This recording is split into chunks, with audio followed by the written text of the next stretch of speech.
I would like to now pose the same question to Mythri. From your vantage point, how do you think we should enter into the conversation on justice? Thank you so much, Mythri, and thank you, CEPA. It's good to be back here and in this panel. And I think, just thinking of what Bhavani shared, and also to link to Rat's remarks and Shiran, I'm thinking about the global history of the plantation from a perspective of thinking of how policing started on plantations. It was starting with the patrolling of the enslaved when they tried to bolt from work because of inhuman working conditions, on unfree labor conditions. And so when you think of that impunity, the police state starts from the labor and the plantation. And so in my own work, I guess I'm wondering, what are the public conversations around economic justice, such that why do people still have a stake in the plantation as a socio-ecological form and a form of profit and state assets?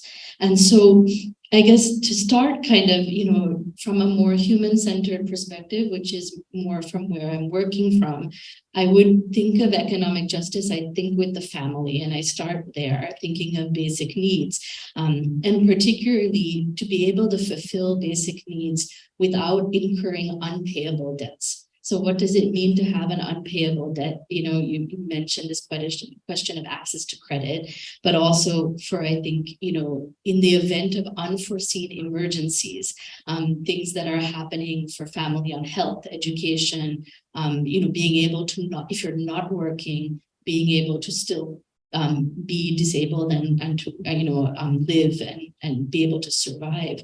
I think that comes for me in that perspective of the living wage, and why we have to kind of think beyond the minimum wage, which adheres to the labor market demands, and think of what it means to live on a wage, and can you not survive, but live according to what you feel is a decent life. And so, thinking in the plantation sector specifically, in 2018, just as a kind of small case study, right? There was a study done on the living wage in the estate sector, and it was estimated at the time when the basic daily wage was 750 rupees. That was deemed 47% or so, or 48% less than the expected living wage, which should have been about 1,108 rupees. And in 2021, they revisited the study, given the shift of 3 years, and they estimated that with the cost of living and inflation, it should have been about 1,225 rupees in 2021. Now, this was ahead of a bargaining collective wage agreement, which many of you know it resulted in the 1,000 rupee daily wage. And so that was, the 1,000 rupee wage was actually an intervention with the minimum wage board. And that's, so you kind of see a push away from this living wage and this intervention that is supported by the government, because the government intervenes with what should have been a collective wage agreement between unions and plantation companies. So in 2022, last year, that was revisited by the same research team. This is Institute for Social Development and Sangran Vijaychandran at Peradeniya. And it was estimated that 1,000 rupee daily wage, it should actually be now in 2022, at the time, 2,165 rupees. Now, we know that it's now still 1,000 rupees. And I think for me, considering that estate workers are only given 21 days offered of work, used to be 25, and it went down to 21. This goes against the Sri Lankan, what would be the kind of living wage for Sri Lankans for a standard family of 4 with a kind of working population about 1.5 people. It should be about 2,409 rupees, 2,409 rupees living wage a day. And this is the daily wage. And so when you think this is just above the poverty daily wage, when you think it's just above the kind of poverty daily wage for all Sri Lankans. And so, when I think about this, all in that context, going back to kind of that impunity between state, private industry, but also the public, in December 2021, there was a news report that the Ministry of Plantation Industries had signed an MOU with the Ministry of Trade, Industries and Mine Industries in Iran to pay back the $250 million debt for oil imports, right, for Sri Lanka. And they negotiated that they would pay back the Ministry of Iran for the Ceylon Petroleum Board for $5 million worth of tea every month to pay back that $250 million debt. So when you see that kind of MOU being signed and there are no workers at the table, they're kind of entered into this contract. At the same time, you have the plantation companies filing a court of appeal saying they can't possibly pay that 1,000 rupee daily wage months after signing the MOU.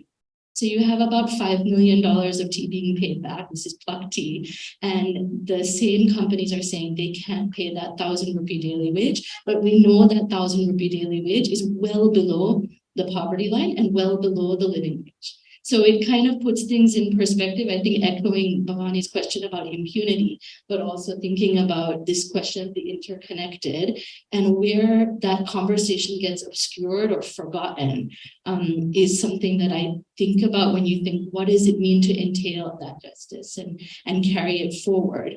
And I think just to kind of, think about those parameters in the Sri Lankan context, especially this year as the country is celebrating 200 years of the tea industry. What does that celebration mean? Who has stakes in celebration rather than consciousness raising about the current conditions, but also thinking about the historical legacy of what the plantations mean to this nation and in perpetuating ethno-nationalism, but also caste oppression and gender oppression, which is at the heart of the labor system in the plantations. And so, thinking about, the intentional obscuring of those realities that are currently facing the industry now is something about the question of intergenerational economic justice is appreciated because this is very much a question of looking beyond the 200 years, but in a global context of who's invested in the plantation and how that extends beyond the plantation to Colombo, to other spaces where there are unorganized workers, casual workers in shops, offices, construction, masonry, and so forth. And so you see the same tactics coming forward in other sectors. And how can we learn from this? Thank you so much, Mythri. My next question is to Natasha. Natasha, I know you entered the conversation more from a transitional justice perspective. So in that context, I would like to know what economic justice means. Thanks, Mythri, for inviting me for the panel. So I think it links well to what Bhavani was saying as well, that we can't forget the past, right? And then move on to new issues. So when I look at economic justice, I'm looking at it from Sri Lanka as a post-war state that still hasn't fully addressed its violent past. So I actually encountered not exactly economic justice, but socioeconomic justice in relation to transitional justice. And the debate surrounding socioeconomic justice is that economic, social, and cultural rights should not be excluded from transitional justice theory. And this is not surprising because traditionally transitional justice has been rooted in mainstream justice and criminal law, but that need to include economic rights along with civil and political rights has gained momentum now, mainly because the root causes of contemporary conflicts have changed over the years, so have the post-conflict concerns and the nature of violations. So going back a bit, the exclusion of economic rights from transitional justice is actually not accidental. In the 80s and 90s, when we were looking at transitions to democracies, exclusion of economic justice was consciously done because the main aim was political change.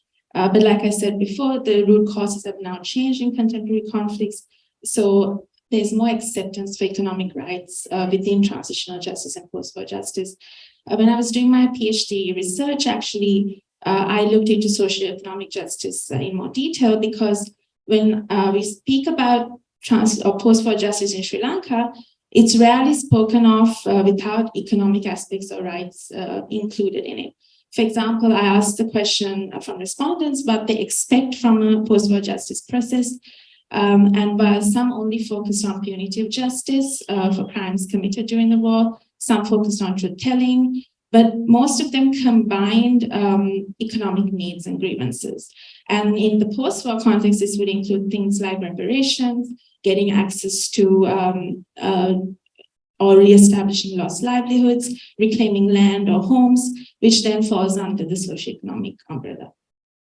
So economic justice, yes, it's different to socioeconomic justice, but if we try to link the two, so that whole principle of economic justice where, or the argument where if you create more or equal opportunities for all members of society, then you'll have sustained economic growth. So this is relevant to our context in a post-war context, because when we address socioeconomic demands of war-affected communities, we need to include them in this conversation. For example, if you look at the assumption that the economy will be more successful, if it's fairer and the prosperity and justice go hand in hand, we have to link this within socioeconomic justice, because if you have better opportunities for prosperity, it should also be given to all social groups, despite divisions that were created during the war or because of the war. So some of the key tenets of economic justice, like Dr. Gununtilaka mentioned, universal basic income, equality by gender and race, equal opportunity, all of that are extremely relevant in a society that's still reeling from the struggles of the past. But in reality, economic rights are expensive because it's seen as a burden on a government, whereas other human rights are essentially considered free. Because of this, economic rights are understood as rights that do not impose legally binding obligations on states. Although in the past decade or so, economic rights has gained the status of binding law in human rights treaties and regional human rights constitutions. But unfortunately, for low or middle income countries like ours, these rights are only satisfied if there's available resources and also if the government prioritizes it.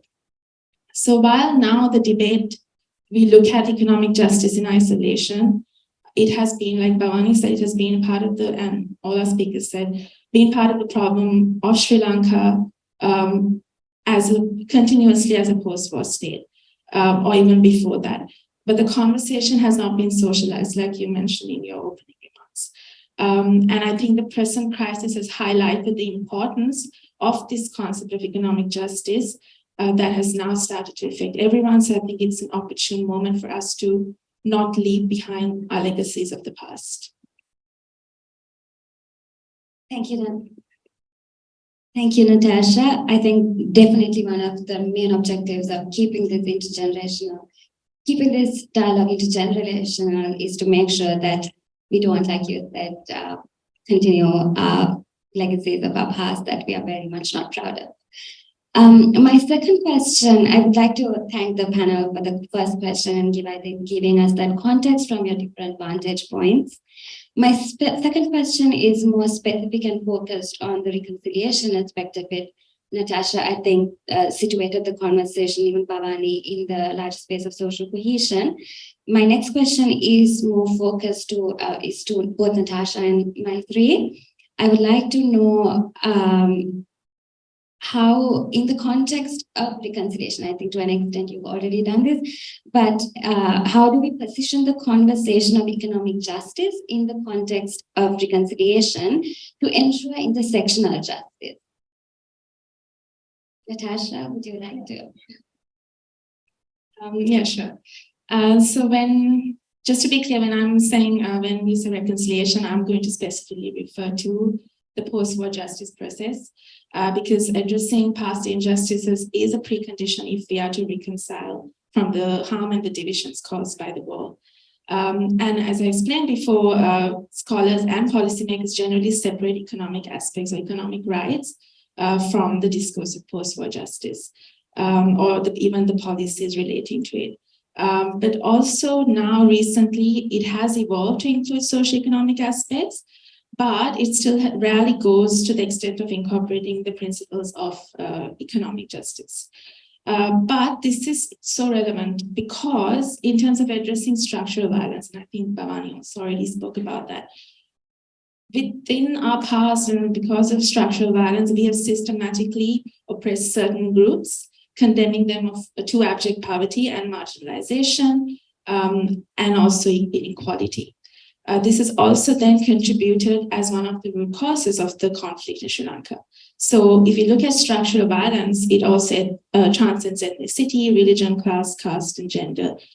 So by understanding this fundamental concept, it's possible to construct a contextual process, post-war justice process, which also considers present crisis, present injustices.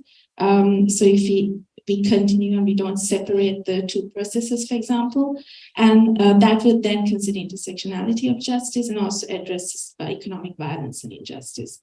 And then also addressing structural violence is very important, because if we don't, and as we've been doing research like us, social cohesion at CEPA, we continuously say if we don't address underlying structural violence,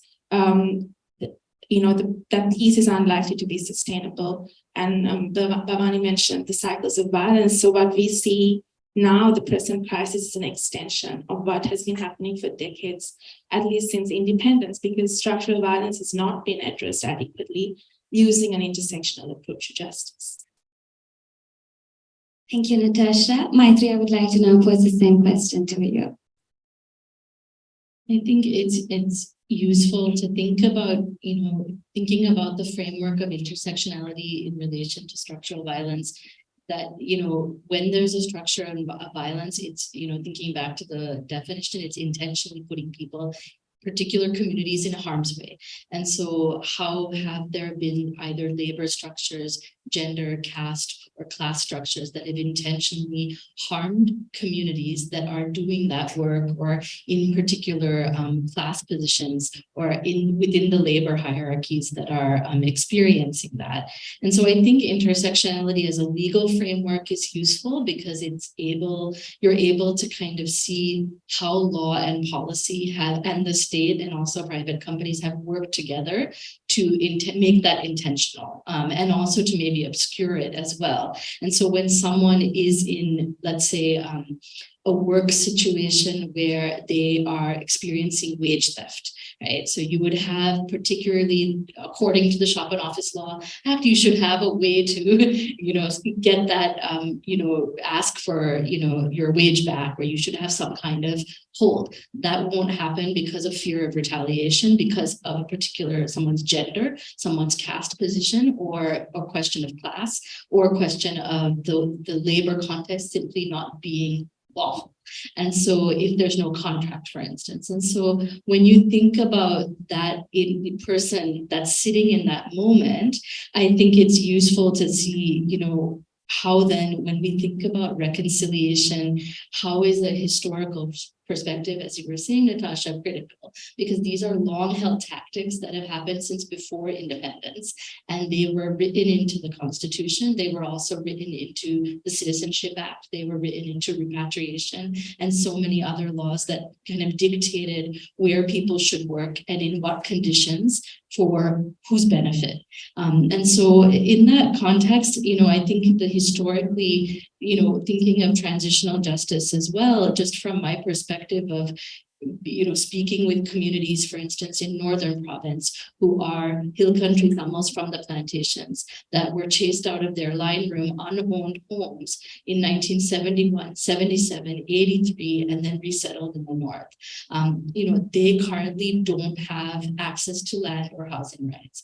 And so are they written into questions of reconciliation? And if so, how are they being addressed? Are they being addressed as simply Tamil, or are those larger histories of displacement, resettlement, but also labor violence being addressed? And I think the question of gender obviously is at the heart of that as well, because we see particularly women and women-headed households experiencing the kind of additional cost of burden, and also not given the kind of mechanism to voice actually what's happening or document it. Thank you, Mythri. I think speaking on behalf of the social cohesion thematic, even we've experienced how the post-war issues have then multiplied and compounded because of the concerns and issues that Natasha, Bhavani, and Mythri, all three of you all have brought up.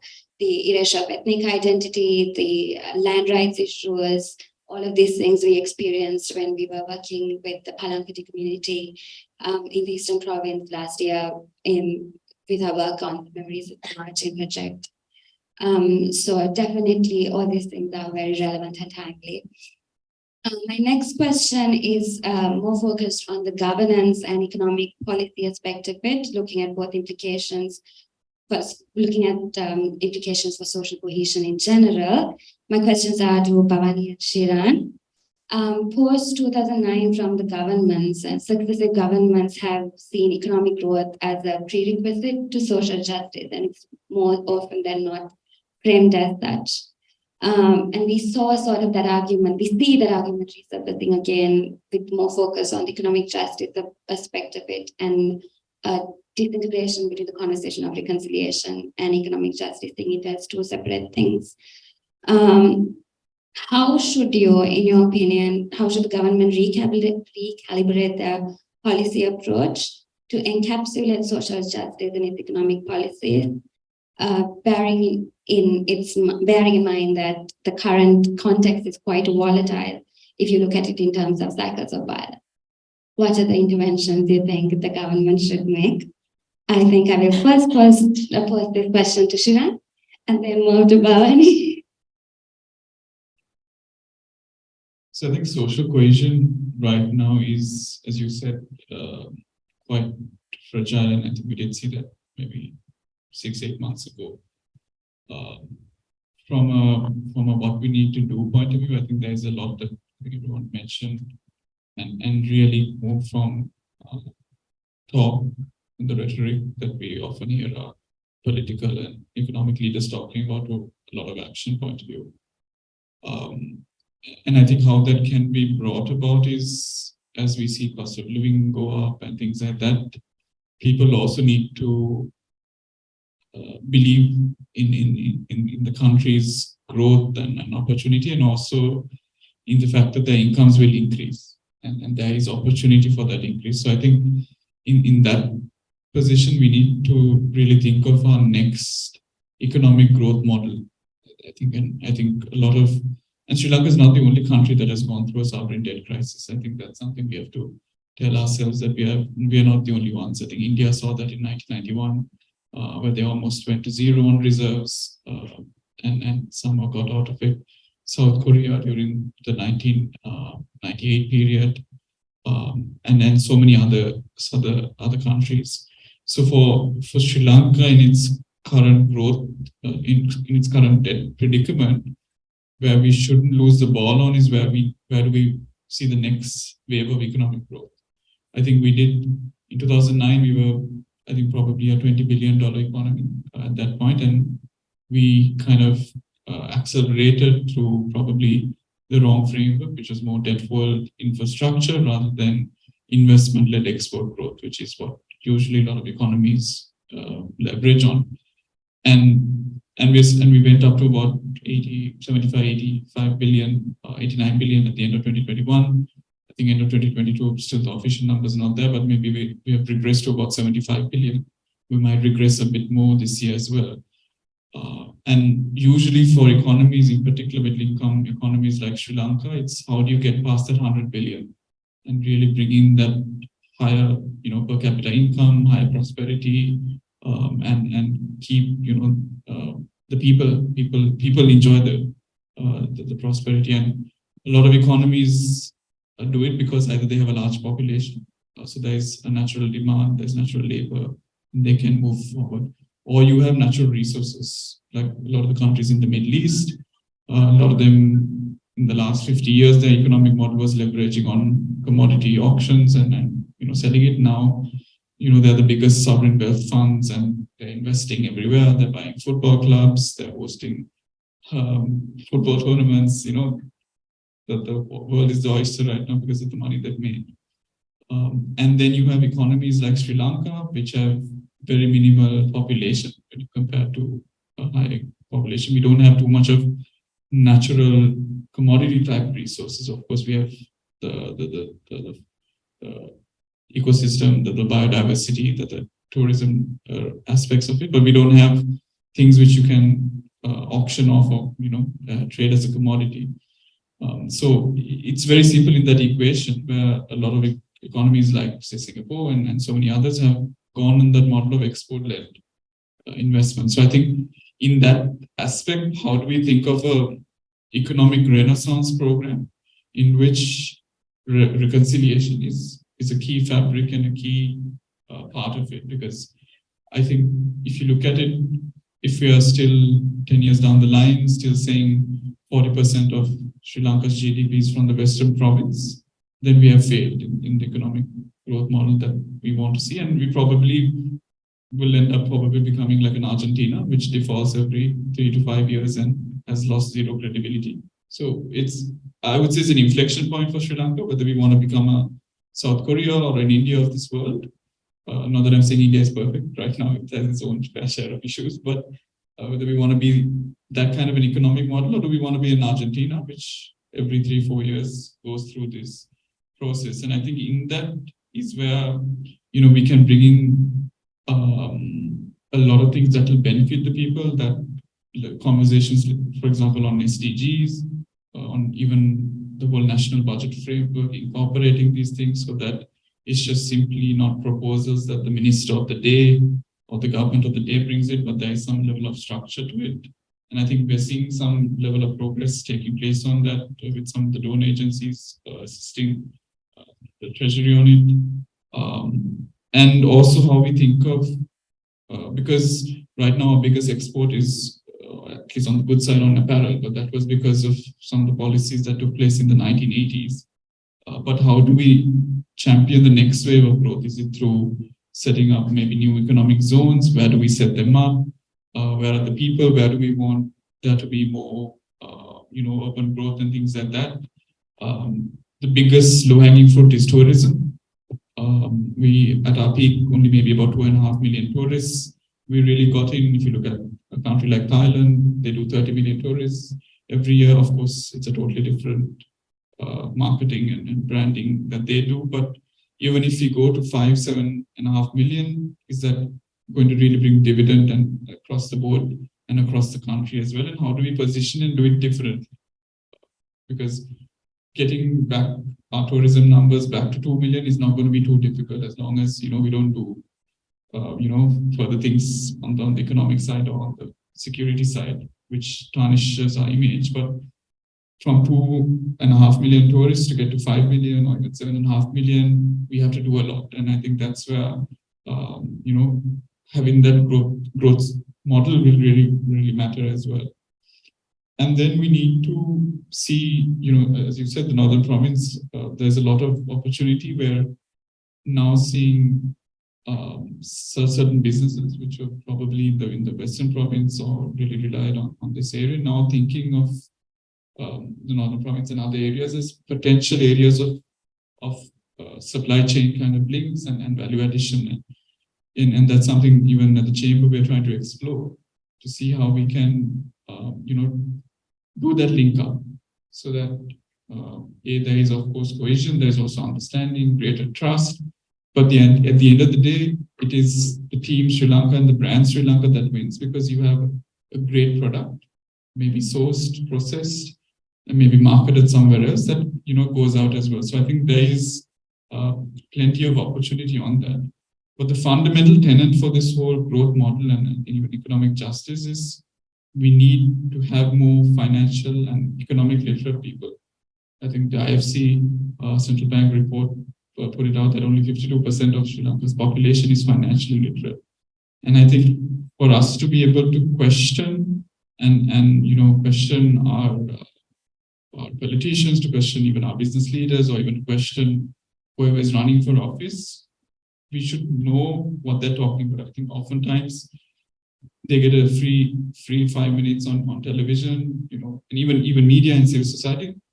You need to have the financial literacy up so that they're able to question and ask the right things. And I think that's the fundamental tenet of this, because otherwise, you have these stakeholders having their 5 minutes of fame. You have, I'm sorry to say this, tuition teachers who have their 5 minutes of fame, and completely you lose a 500 million grant program. And then people, buy into it. So I think that's where economic and financial literacy is really important. And that's where I hope, and it's probably a blessing in disguise that we're going through this crisis, is if if more people now ask me, what is a debt sustainability analysis? So what is debt restructuring? Questions I've never asked in my life before from my friends, or even people are now asking, because more people are vested in that. And I think hopefully through this process, we get that financial literacy. But my main message is we need a new economic growth model. We don't need to reinvent the wheel. We can see how other countries who've gone through this restructuring process have done it and have successfully come out of it. And we need to position reconciliation, social cohesion as key tenets of that recovery model. Thank you, Shiran. Bhavani, same question to you now.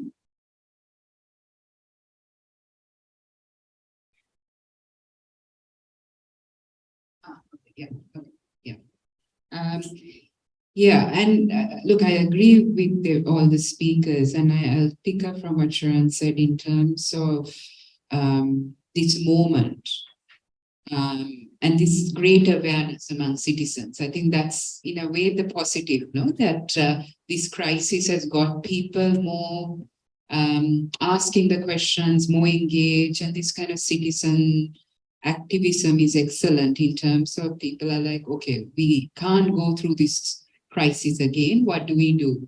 And in that, I think it's also important to think about reforms. What is it that can be done, but also having expectations.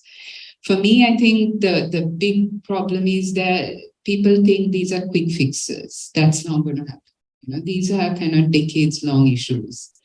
So I think being very clear what's possible now as opposed to 5 years or to 10 years. And, this hackneyed term about it's going to get difficult before it gets better. I think that how do you unpack that,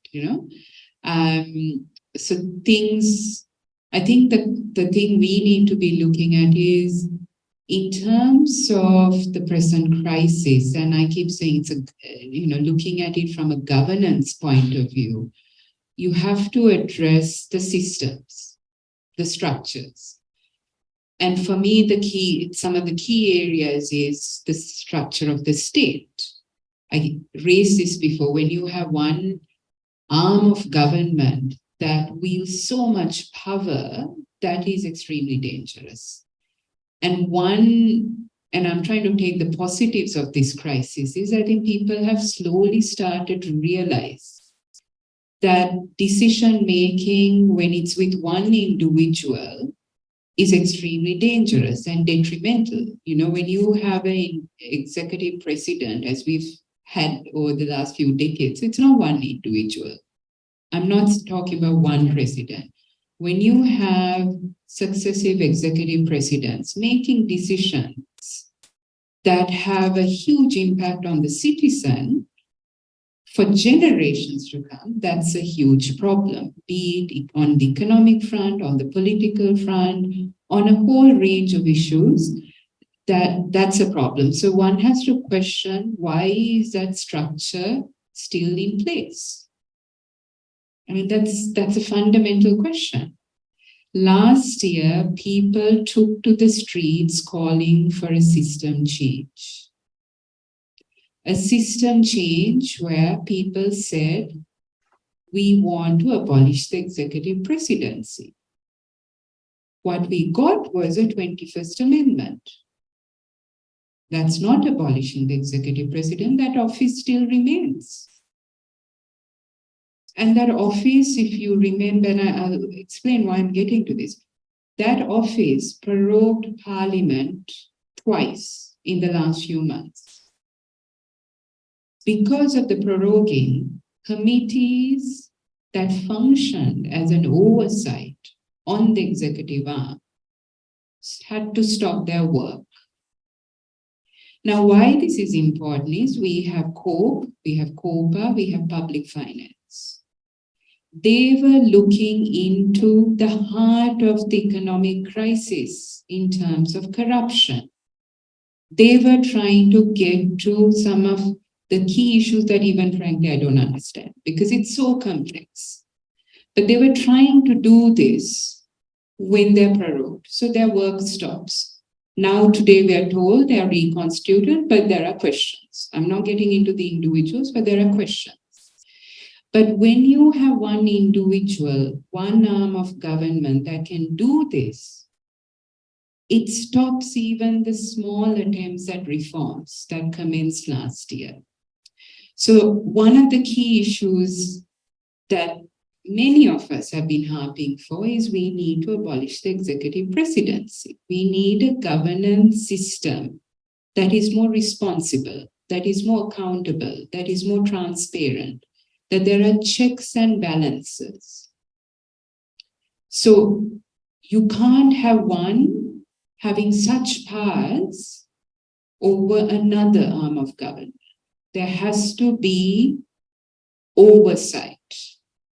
The worry now is it's not just on the legislative powers that the executive has, it's also on other dimensions.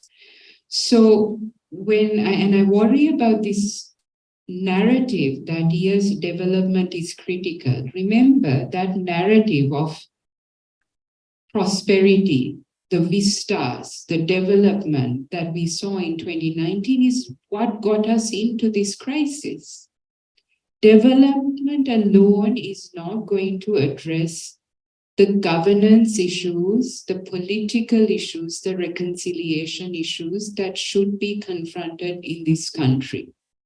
Addressing just the development, the economic dimension is not going to address that. We are going to have the same issues in a few years' time. So I do worry when someone says yes, and that narrative is coming from the executive presidency himself. We can delay, postpone elections because we have to address the economic crisis. No. So my main thing is we need those key but difficult and complex structural reforms in place if you are to address these issues. Structure of the state is one. We hear this issue about corruption. The fact that we are in this crisis is due to the plunder that has happened for decades, not just since 2019, for decades. The impunity that it's happened is people feel they can get away with it. So how do you address, and I am bringing the reform in terms of the corruption, the accountability, the political accountability that's required. We need state institutions that are independent of any political party, of any government, which means we have to have independent institutions such as the Bribery Commission, the Police Commission, the Attorney General's Department. All of these need to be independent. We can get into a debate whether they're independent or not. That's something we can get into. But if we don't have the independence, these institutions will fold in the face of a very strong executive president. We can't, and this is my position, is we can't also address accountability if we have state actors who delay investigations, who delay prosecutions, and it goes to the heart of impunity. If you're not able to address accountability for the human rights violations that have happened during the war and the cycles of violence, you're not going to address the corruption issues, however loud citizens scream for accountability, because the same individuals have been the problem, have entrenched impunity in Sri Lanka. So one reform that some of us have been saying is an independent prosecutor that has the expertise, that has the capacity, that has the mandate to look into economic crimes and investigate and follow through. That doesn't need to report to the executive arm. These are independent institutions. So at the heart of it is we need state institutions that are not politicized, that are not loyal to any one individual, that doesn't rely on promotions based on their loyalty. It has to be institutions that can stand up. And that also comes to the public service. Unfortunately, the public service is also very much yes, sir, no, sir. We need, I mean, if you go back to Sri Lanka a few decades ago, we did have a very strong public service that could push back, that could take a stand on the politicians. We unfortunately don't have that. So there are key reforms in terms of at least on the governance thing that are important. And I'll just flag some of the legal reforms. If we are even just to address economic crimes, is when there's corruption that we all know of, but it continues to happen. Why does that happen? Because people feel they can get away with it. Why is asset declaration such a huge issue in Sri Lanka? Why can't 225 members of parliament declare their assets? Only a handful declare their assets. Because there's no law. The one that is there is not strong enough. The government has now said they will bring an anti-corruption bill. Very important if it happens, very good. But we also need to ensure that these bills are not just token efforts, that they have to have the strong mandate to ensure that corruption doesn't happen. What about asset recovery? We hear about money being taken to other countries. Where is the structure, the system to bring that back? We don't have that. So there's a whole frame, and I'm not going to make it too legal, that on the legal side that are required. On the structural, all of that is required. But let me also just say we can't wait for the politicians and the government to do things. It's also incumbent on the citizenry that we need to be critically questioning, scrutinizing, challenging all of these things that are happening.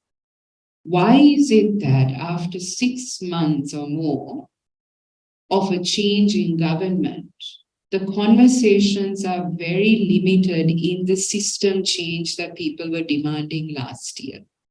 Why is that? Is it fatigue? Is it just that people have moved on? Because if that's the case, we're not going to address these problems.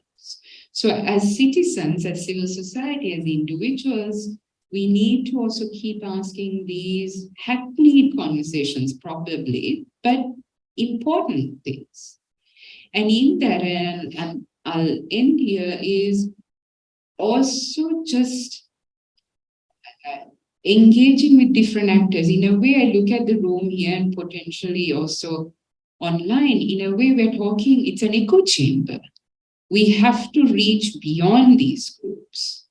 And how do you do it? So this conversation is important, but how do you take it beyond this group to say, what does economic justice mean? What does impunity mean? What are reforms? What are these key reforms that people last year were very vocal, very engaged, very active, but what are these reforms that we can do now?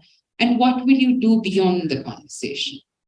Because really sitting in a room and talking to each other is not going to solve the problem. Thank you, Bhavani, and thank you for actually asking the next question on my behalf. My next question to the panel is, and with that, I'm going to open the floor for questions as well in the interest of time. So my last question to the panel from what Bhavani said is, what can we as a collective, as civil society here, we have the private sector, to the extent possible, we try to make the panel to cover as many bases as possible, but economic justice is such a vast topic. So we managed to find 4 stakeholders that we thought would be key. But here we have the private sector, we have academia, we have civil society, legal, policy advocacy. I think we've covered that range. So in that context, as a civil society, what do you think? A couple of things that came up in terms of suggestions from the conversations were consciousness raising, policy advocacy, of course, and financial literacy aspect of it, and how the private sector can engage in economic growth, but also look at it from a social cohesion aspect. So all these things came up in the conversation. What I want to try and attempt now is propose some of open the floor room at the panel to ask for some proposals on what are the concrete steps that we as a civil society, some action points, if you will, that we can collectively take to socialize this conversation, ensure contextualized process, raise consciousness among citizenry and such. What are some of the, I think we touched upon these things in terms of our role in it, but as a group, one of the things I think our executive director was also keen on looking at working group models and things like that, where civil society has shadowed government processes and been influencing and lobbying for ensuring that the checks and balances are given for these reforms and processes. So what would you as a panel today like to suggest as some action points that as a collective we would like to pursue? And I'll promise to keep it brief. I think I gave some ideas, but maybe one conversation, because Shiran's in the room, it's not picking on you, but I think there needs to be great engagement with the private sector, because in a way it's very, and we're all guilty of this. We talk in our comfort group. So in a way, can we engage with not just you, but private sector on the whole? But because I think the chamber also does some important work. Recently, you had a conversation on the 13th Amendment. My colleague actually came and spoke. Sorry, today. Yeah. But those conversations are important, but I think those conversations need to broaden out a bit. In a way, can more people in the private sector come up and ask questions? And maybe it's a challenge for us as well. So that I think is important, not just, looking at the different sectors.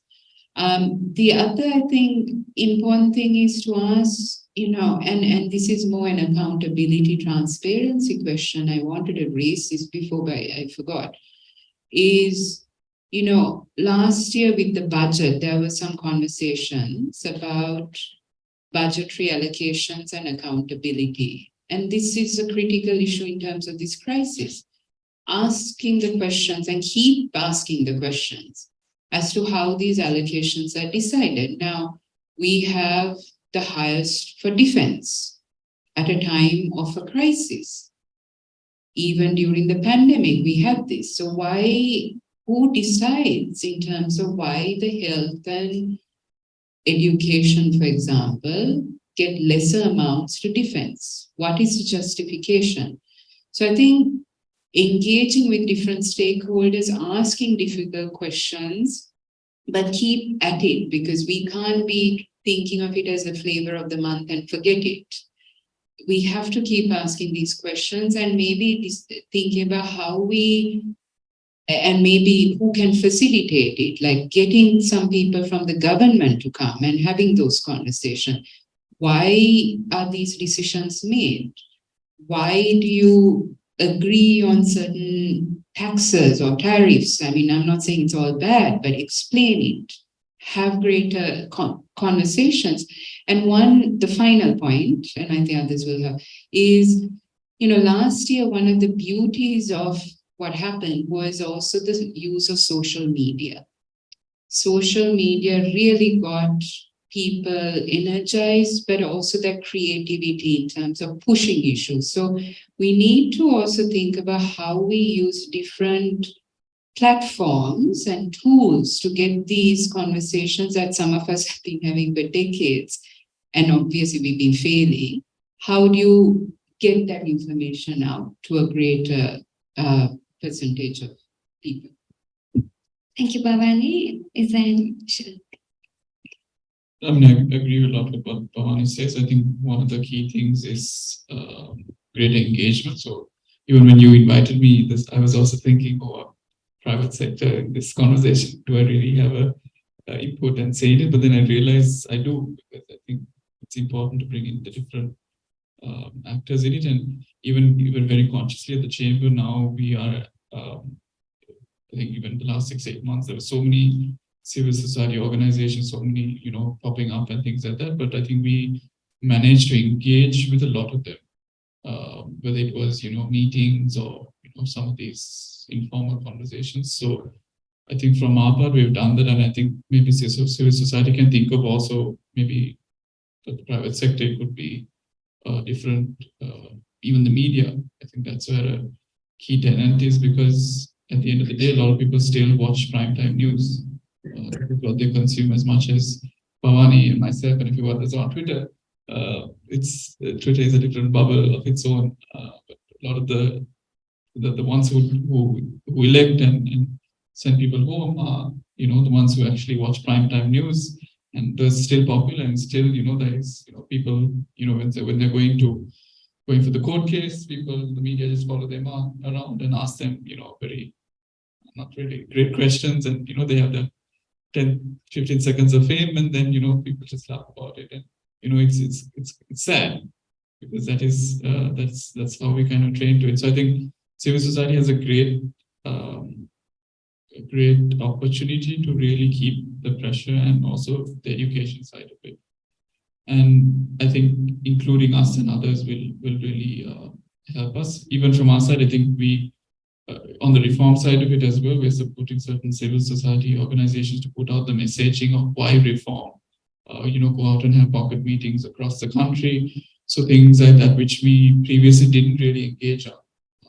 We really were focused on the macro, but now we're really thinking at the different stages as well. And I think the literacy piece is really important. And as much as I agree with you, we need a new constitution. If you have a new constitution tomorrow, will we still elect the same sort of people in different forms? Or will we get a huge new set of people coming in which are thinking differently? And I would think it'll be the former, because of the literacy aspect of it.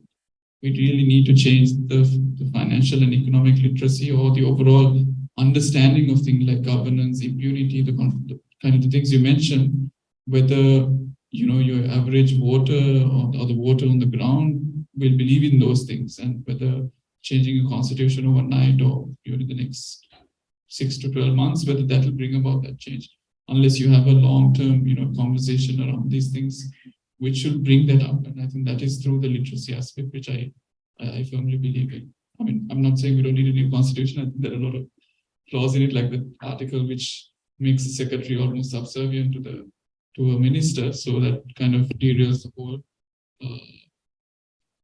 public service as a whole. We need a lot of amendments and changes to it, but if the people are not educated enough to understand what is needed and who to elect and why we should elect them, and I think we're just going to go in circles. And I think civil society has a big opportunity, and big opportunity also because in this moment you're seeing a lot of donor agencies, things like that coming through. I think it's up for local civil society and your chambers and all to figure out what we want to do, rather than being told what to do and plan projects and programs around whatever objectives they think. And I think that's another important part of this process. And I think greater voice by civil society in that aspect will drive it, so that we own the reforms. We own this moment, rather than us saying, oh, it's the IMF doing this, or it's this one doing this, another country doing this. It's us that really want to do the reform.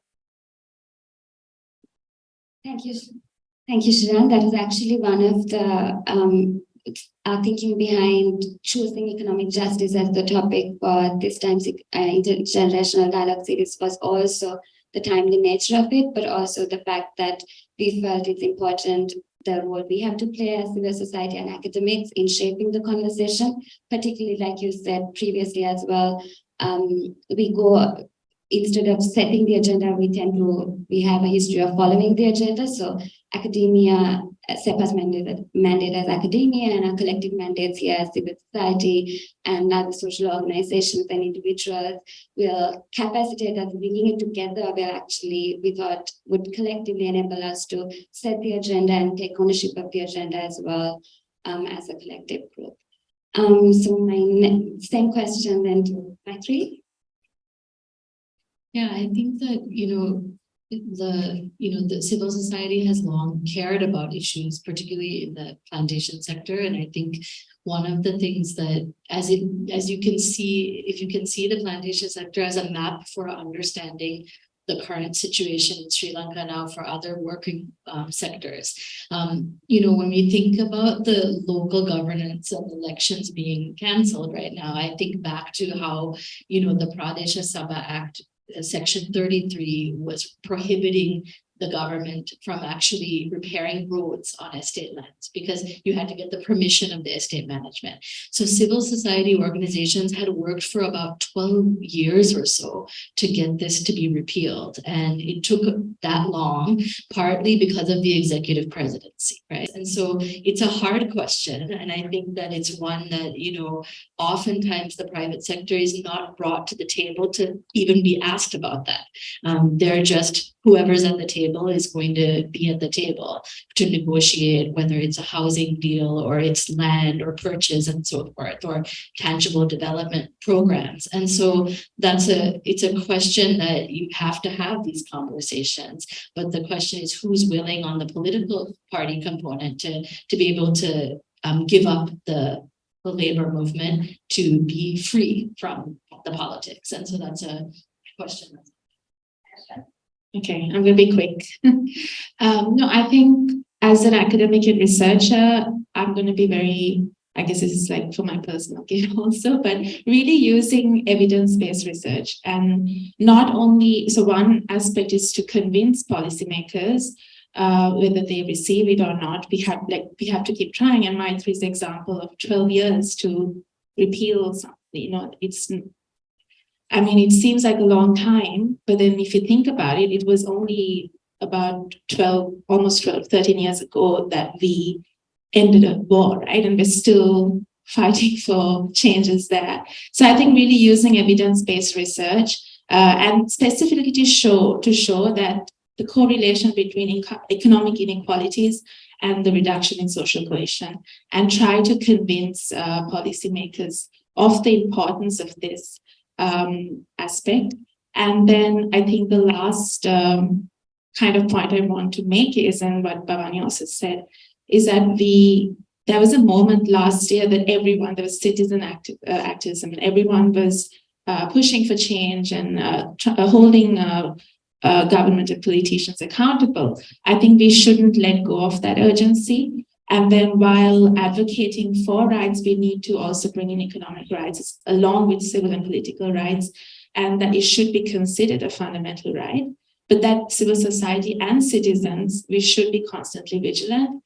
We should not repeat our past mistakes of being passive in the face of corruption and impunity, and continuously, it's tiring. I guess Bhavani can speak more to that, how tiring it is to continuously be alert and hold governments and political leaders accountable. So I think that's great. With that, I'm going to end this long-drawn panel.